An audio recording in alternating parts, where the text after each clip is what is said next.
Chers téléspectateurs, un grand bonjour. À vous qui écoutez régulièrement ces émissions et qui cherchez la face du Dieu très haut, je voudrais simplement vous dire ceci. Que l'Éternel vous bénisse et qu'il vous garde. Que l'Éternel fasse luire sur vous sa face et qu'il vous accorde sa grâce.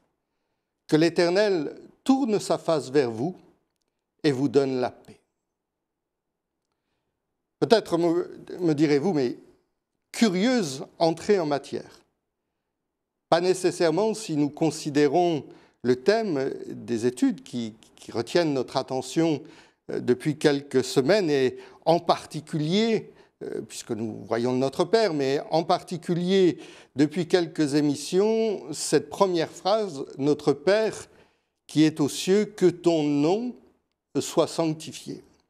En effet, la bénédiction par laquelle j'ai introduit notre émission est tirée de Nombre 6 et elle se poursuit ainsi au verset 27. C'est ainsi qu'ils, donc les Cohen, les sacrificateurs, mettront mon nom sur les enfants d'Israël et je les bénirai. Le nom de l'Éternel, le nom en hébreu Shem, d'où vient le mot que nous utilisons quelquefois Hachem, donc le nom, peut être mis sur quelqu'un et être mis sur ses soum, sur des personnes. Et il est source de bénédiction, ou plutôt il est un appel au Très-Haut à bénir. Alors réalisons immédiatement quelque chose dès lors que nous évoquons cette idée. À partir du moment où le nom peut être, en étant mis sur quelqu'un, mis à propos sur quelqu'un, peut être source de bénédiction, eh bien comprenons sans le moindre doute qu'il pourra avoir l'effet inverse dès lors que ce nom aura été profané. Alors faisons attention, le nom divin n'est pas un nom magique qui agirait indépendamment de sa source, mais l'Écriture nous dit que c'est un nom redoutable, un nom à respecter. Nous avons longuement insisté là-dessus lors de notre dernière émission. Souvenons-nous de ce verset que nous citions dans 2 Timothée 2, au verset 19. Quiconque prononce le nom de l'Éternel se doit de s'éloigner de l'iniquité. Néanmoins, le solide fondement de Dieu reste debout avec ses paroles qui lui servent de sceau. Le Seigneur connaît ceux qui lui appartiennent et quiconque prononce le nom du Seigneur, qu'il s'éloigne de l'iniquité. Alors à l'évidence, ce n'est pas un état, nous ne parlons pas ici d'un état de perfection. Qui pourrait prétendre à cet état? Mais bien d'une dynamique, d'un mouvement, d'une direction constante d'une vie qui avance vers le bien et qui, donc par là même, s'éloigne de toute forme de mal. Je dirais comme si nous disions, dans un premier temps, en prononçant ces mots, que ton nom soit sanctifié, eh bien, je dirais que dans ma vie, chaque jour davantage, soit manifestée ta sainteté, mais aussi dans un second temps, eh bien, Seigneur, choisis toi-même la façon dont je vais te glorifier, que ce soit par ma vie, dira Paul, que ce soit par ma mort, ou bien dans la joie, pouvoir glorifier Dieu, savoir vivre et être content, parce qu'il y a la bénédiction, mais également être tout aussi heureux et sanctifier Dieu et glorifier son nom dans les épreuves. Jacques nous parle de ça. Que ce soit en accomplissant des choses grandioses pour Dieu, des miracles, des choses extraordinaires, ou par ailleurs en portant simplement notre croix et en disant à Dieu, mais Seigneur, tu veux me faire passer par cette chose compliquée, eh bien je vais te glorifier au travers de la manière dont je vais traverser ces choses. Alors en résumé, disons que dès lors que j'évoque le nom d'Hachem. Et surtout, quand je l'invoque, dans la prière donc, je ne reste pas dans une situation de péché, je m'en éloigne, je prends toutes les dispositions à ma portée pour combattre et saisir la victoire par la foi. Alors invoquer ce nom glorieux est bien évidemment un privilège, mais il requièrera toujours un droit. Nous l'avons lu dans Timothée, il est dit « notre Père connaît ceux qui lui appartiennent ». Alors j'aimerais vous raconter une anecdote qu'un gradé me racontait un jour, une anecdote d'ordre militaire. Vous savez qu'il existe, vous savez ou vous ne savez pas, j'imagine que vous savez ça, qu'il existe un code d'honneur dans certains corps d'armée, et en particulier dans la Légion, où on ne laisse jamais un compagnon d'armes, je dirais, dans la difficulté sans lui venir en aide. Et il y avait un jour un mauvais garçon qui était entouré par une bande de voyous, et voyant certainement sa dernière heure arriver, il a vu au loin des képis blancs, et il s'est souvenu de cette phrase « À moi la Légion !» Et il s'est écrié donc cette expression. Et forcément, je dirais, à cet appel, les légionnaires sont venus, et en 5-7, je dirais, la chose était réglée, et les voyous étaient neutralisés. Mais l'histoire ne s'arrête pas là. Pourquoi ? Parce que le mauvais garçon dut ensuite répondre de son droit d'utiliser ce nom, cette expression, la fameuse solidarité étroite qui doit unir les membres d'une même famille, qui est répétée dans la Légion, mais sur laquelle il n'avait absolument aucun droit parce que lui-même n'était pas légionnaire. Et on raconte qu'il regretta amèrement l'utilisation de cette expression, de ce nom, dont il n'avait pas droit à l'usage, en tout cas. Les évangiles nous relatent un épisode un peu similaire, mais cette fois-ci sur un plan spirituel, ce qui, par certains côtés, est beaucoup plus redoutable. Nous nous souvenons bien sûr de ces exorcistes ambulants, en tout cas si vous connaissez votre Bible, dans Acte 9, 7 fils d'un souverain sacrificateur nommé Sheva, qui ont voulu utiliser le nom de Yeshua pour conjurer des esprits méchants chez un démoniaque sans en avoir l'utilité. Et là encore, ils regrettèrent amèrement l'utilisation de ce nom sur lequel ils n'avaient absolument aucun droit. La Bible nous affirme qu'en Jésus-Christ, nous avons été sanctifiés, adoptés. Être sanctifié, c'est être mis à part par son sacrifice. Et donc c'est là la source même de notre autorité pour utiliser le nom de notre Père céleste. Que ton nom soit sanctifié. Cependant, un grand privilège ne va pas sans de grandes responsabilités. Nous l'avons vu, avancer de sanctification en sanctification. Dans 2 Corinthiens, au chapitre 7, verset 1, Paul va nous inviter à nous purifier de toute souillure de la chair et de l'esprit en achevant notre sanctification dans la crainte de Dieu.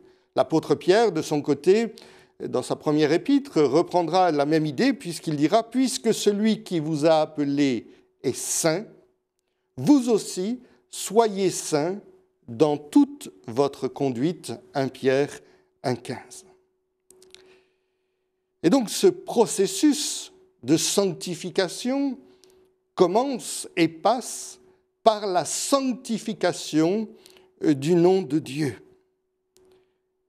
Oui, rappelons-nous-le, Dieu se sert, on l'a vu dans une précédente émission, Dieu se sert de nos vies, de nos actions et de nos destinées pour sanctifier son nom. Je pense à ce passage que nous avons vu dans l'Écriture, dans Ézéchiel 36, au verset 23, où il disait « Je sanctifierai mon grand nom, qui a été profané parmi les nations, que vous avez profané au milieu d'elles, et les nations sauront que je suis l'Éternel, dit le Seigneur l'Éternel, quand je serai sanctifié par vous, quand je serai sanctifié par vous sous leurs yeux. » Alors, allons un peu plus loin et continuons notre réflexion. La Bible nous enseigne qu'Israël a été créé pour donner gloire à Hachem. Nous lisons cela dans Ésaïe au chapitre 61 au verset 3. Et dans ce passage, Dieu dit qu'il veut accorder aux affligés de Sion, je passe quelques passages, un diadème au lieu de la cendre, une huile de joie au lieu du deuil, un vêtement de louange au lieu d'un esprit abattu, et ce, dans quel but? Il nous le dit, afin qu'on les appelle des térébintes de la justice, une plantation de l'Éternel, pour servir à sa gloire. Ésaïe va confirmer cette idée au chapitre 43, les versets 19 à 21. Il dit « Je vais réaliser une chose nouvelle qui est prête à éclore. Ne la reconnaîtrez-vous pas? J'ouvrirai un chemin à travers le désert. » Cette fois-ci, ce n'est pas dans la mer Rouge qu'il ouvre le chemin. « J'ouvrirai un chemin à travers le désert. Je ferai jaillir des fleuves dans la steppe. Les animaux sauvages, les chacals, les autruches célébreront ma gloire. » C'est-à-dire tout le monde animal, toute la nature va célébrer la gloire de Dieu. « Car je ferai jaillir de l'eau dans le désert, des fleuves dans la steppe, pour abreuver mon peuple, celui que j'ai élu. » Et voici ce qu'il dit, et entendez bien ce qui est écrit, « Je l'ai formé pour moi. Il publiera ma gloire, peuple que je me suis formé afin qu'il proclame ma gloire. » Nous devons comprendre que l'œuvre du Mashiach, de notre Seigneur Jésus, de Yeshua, a été de nous greffer sur l'espérance d'Israël. Nous l'avons dit, ce n'est pas nous qui portons la racine, c'est la racine qui nous porte. Et donc Paul va continuer dans son épître aux Éphésiens, Éphésiens chapitre 1er, les versets 13 à 14, il dira que nous qui avons cru et qui avons été scellés du Saint-Esprit qui avait été promis, lequel est un gage donc, de notre héritage pour la rédemption de ceux que Dieu s'est acquis à la louange de sa gloire. Comme pour Israël, Dieu nous a reformés, pas réformés, Dieu nous a reformés, c'est-à-dire formés à nouveau en Jésus-Christ pour sanctifier son nom aux yeux de ceux qui nous observent. Que ce soit notre famille, parfois inconvertie, que ce soit nos collègues de travail ou que ce soit d'une manière générale ce monde. Alors, est-ce que nous prenons la mesure de cette affirmation? Et si on y réfléchit bien, il y a quelque chose dans cette affirmation qui est extraordinaire. Après la prière, et l'idée même de la prière, on avait vu que c'était la manifestation de l'amour de Dieu qui nous permettait de prier comme nous prions. On avait développé ça dans la 4e émission.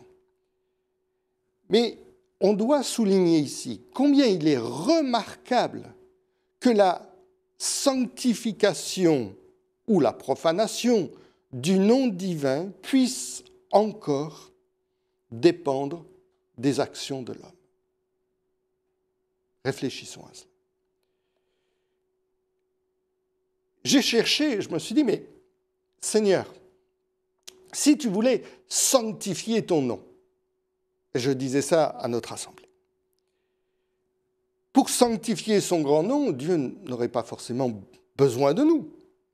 Imaginez, pour montrer sa gloire, que dans une campagne d'évangélisation, soudain, on voit derrière le prédicateur le ciel s'ouvrir. Nous voyons comme l'échelle de Jacob avec les anges monter et descendre, ce voile qui est là entre le monde visible et invisible soit levé. Mais je vous assure que lors de la seconde réunion, le second soir, le temple serait rempli. Il n'y aurait plus de place parce que les gens viendraient voir cette chose extraordinaire, miraculeuse. Ou alors, lorsque l'évangéliste prêche, soudain apparaissent deux anges là, puissants en force, derrière le prédicateur. Ou alors une chorale d'anges qui viendrait comme à la naissance du Sauveur.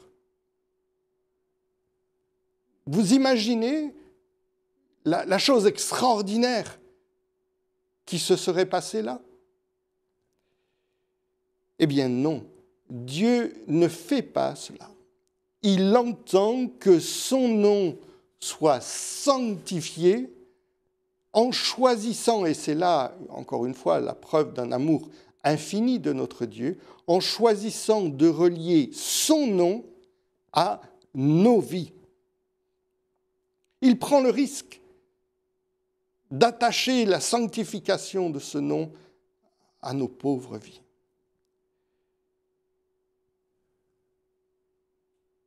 Et ces enfants, c'est vous et moi. Alors, sanctifier le nom de Dieu, qu'est-ce que cela veut dire? On l'a vu, ça veut dire mettre à part. Question, comment puis-je mettre à part un nom? Que ton nom soit sanctifié. Comment je peux prendre le nom de Dieu et le mettre à part? Sanctifier veut aussi dire agir pour qu'il soit saint ou être rendu saint. Je ne peux pas rendre le nom saint, que ton nom soit sanctifié. Et une fois encore, nous devons rentrer en nous-mêmes et comprendre les choses. Nous avons vu que, lors de la dernière émission, qu'il y avait un terme en hébreu qui s'appelait le Kiddush Hashem, donc c'est cette notion de la sanctification du nom divin, et je vous disais que, je dirais, que ton nom soit sanctifié, ce n'est pas une invention du Nouveau Testament, c'est présent dans l'histoire d'Israël. Et je vais vous donner une définition qui a été portée, qui me semble très intéressante, donc c'est sur un site juif qui s'était donné. Voici comment est défini le Kiddush Hashem, et je crois sans nul doute que nous en tirerons instruction.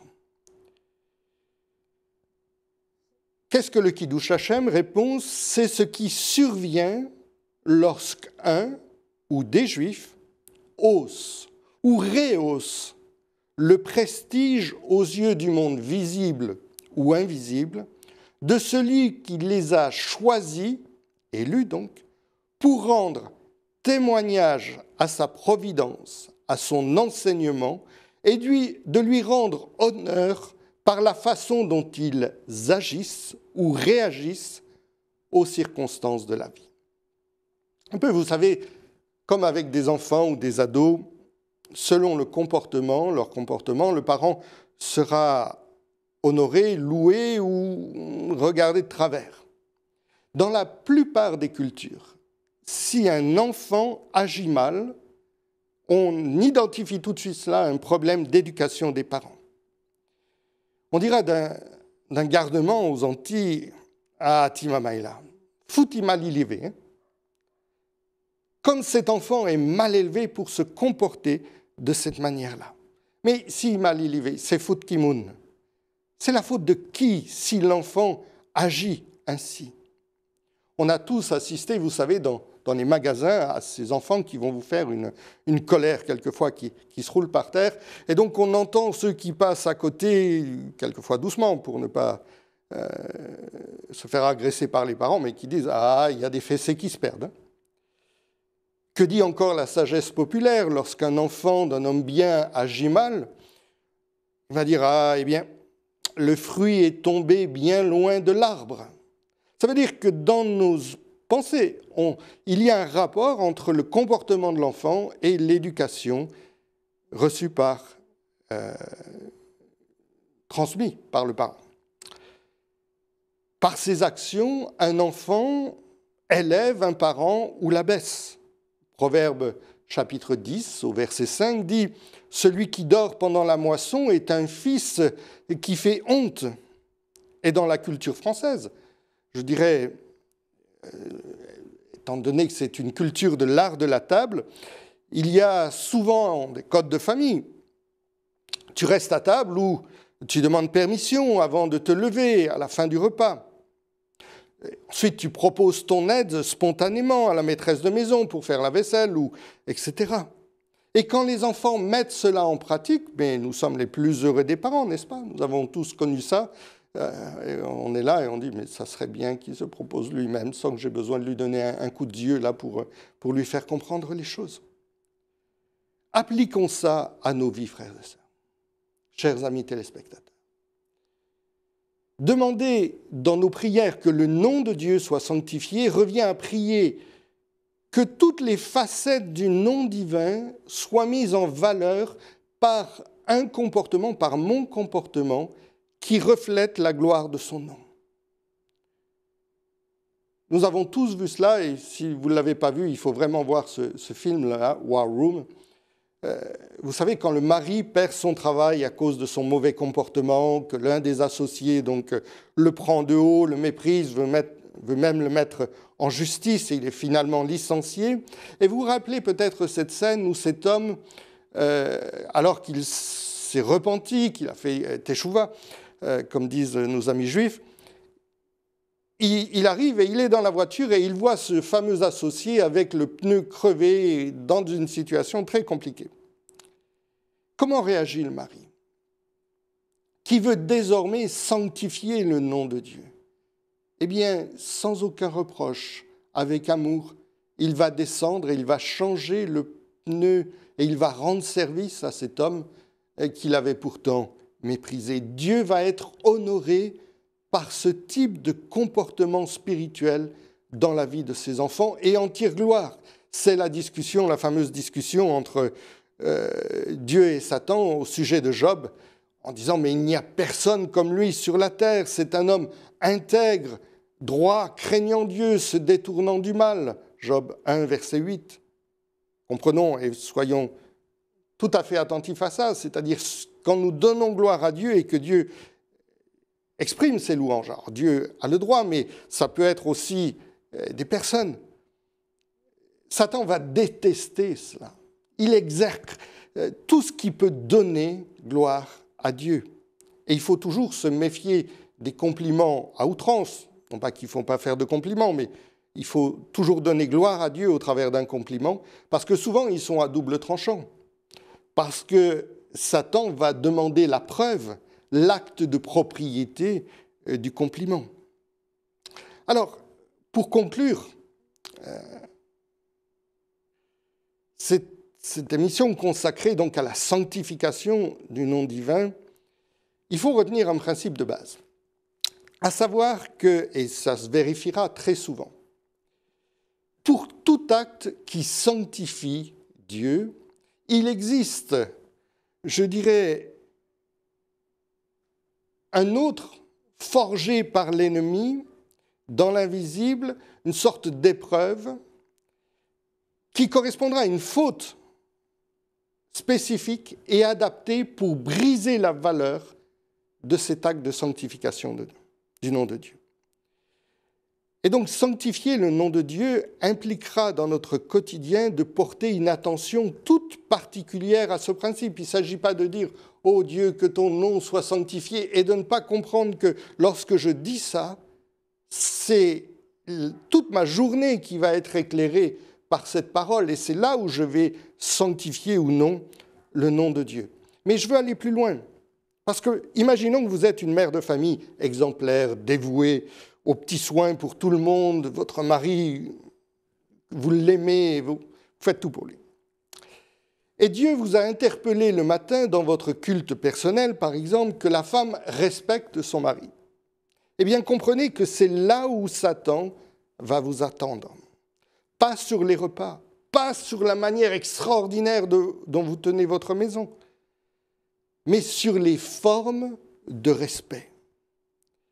Et ce jour-là, il conduira votre époux bien-aimé à dire ou à faire la chose que vous ne supportez surtout pas. Ça va être justement ce jour où il va faire cette chose-là et vous allez élever la voix sur lui ou peut-être même crier sur lui. Vous savez, autre exemple, vous êtes dans cette réunion de famille, la grande réunion où il y a tous les beaux-frères et toutes les belles-sœurs.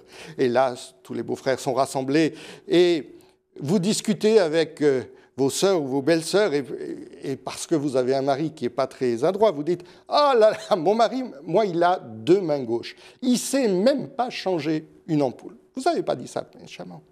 Mais là, vous comprenez votre erreur quand vous voyez votre mari descendre dans le fauteuil. Lorsque vous voyez les beaux-frères tourner le regard vers lui, on n'a pas de chance. Il y a cette faute là où Satan va vous attendre. Si vous êtes un enfant et le commandement de Dieu sera pour vous, honore tes parents, ça sera l'énervement, la parole à la légère, le chip. Ou pour vous, cher mari. Vous venez juste de comprendre peut-être, espérons-le, au travers de cette étude ou d'autres réflexions, vous dites, mais il faut vraiment que je prie, c'est mon devoir de prier pour ma famille, pour les enfants, de leur enseigner la parole, tu les inculqueras à tes enfants, tu en parleras, etc. Notez bien ça, Satan va vous laisser faire tout ce que vous voulez, jardinage, les comptes, même la lessive pour votre femme, et peut-être même ton service, votre service à l'église. Mais il va vous attendre, il va placer un char d'assaut devant votre war room, justement, devant votre lieu de prière, devant ce moment. Et ça va prendre, ce char-tigre qui sera là pour vous empêcher, prendra la forme d'un boulot urgent, d'une fuite d'eau, de plaisir anodin. Regardez un match de foot, c'est les finales, la France joue, mais il y a quelque chose d'important. Et tu fais passer ça de côté. Ou alors peut-être un cancan avec votre épouse, une dispute, quelque chose qui va justement bloquer ce temps de prière. Alors, nous terminerons avec cela. Dans la pratique, pour sanctifier le nom de Dieu, vous allez faire un petit test et à l'écran apparaîtra, je dirais, l'image de ce test. Je vous propose ça, de prendre une feuille de papier, et vous allez faire 3 bandes sur cette feuille de papier. 3 bandes et 3 colonnes. Dans la première bande, vous allez marquer quels sont mes devoirs. Dans la seconde bande, mes engagements. Et dans la troisième bande, les dons que Dieu m'a donnés. Et maintenant, dans la colonne devoirs, engagements et dons, vous l'avez à gauche, dans la colonne du centre, vous allez noter, en fonction de ça, qu'est-ce que Dieu me demande. Qu'est-ce que Dieu me demande par rapport à mes devoirs? Et vous allez noter le verset, essayer de lister les versets, ce que Dieu vous demande à vous, pas à votre femme, pas à vos enfants, pas à votre pasteur, pas à l'église. Non, ce que Dieu vous demande à vous, vous notez. Vous notez le verset. Et puis, dans la colonne de droite, vous allez mettre quels sont les domaines de ma vie où je rencontre des obstacles. Là où Satan m'attaque, eh bien, comprenez bien que si vous faites cela avec sérieux, vous avez ici votre feuille de route pour la prière. Donc, prions ainsi, que ton nom soit sanctifié dans ma vie, que ton nom soit sanctifié dans mon service, dans mon travail. Ô Dieu, viens à notre aide, dans le nom de Christ. Amen. Je vous dis une bonne journée sous le regard de Dieu, chers téléspectateurs.